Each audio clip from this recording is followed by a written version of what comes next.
এটারে সুখ বলে। সুখ চিনে নিয়ে যান, এটারে টাকা দিয়ে কিনতে পাওয়া যায় না। যারা ধনী, এই সিআইপিসদের টেনশন বেশি, এদের রোগ বেশি, এমনকি এরা খেতেও পারে না।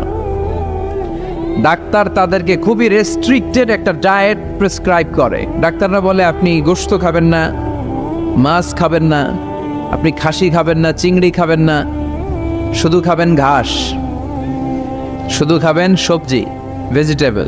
খুবই রেস্ট্রিক্টেড ডায়েট। ভেজিটেবল খেতে পারে, অল্প লিমিটেড কিছু ভাত খেতে পারে, রুটি খেতে পারে। তার মানে খাওয়াতে সুখ নাই, ফ্যামিলিতে সুখ নাই, রাতে চোখে ঘুম নাই, ঠিক কিনা?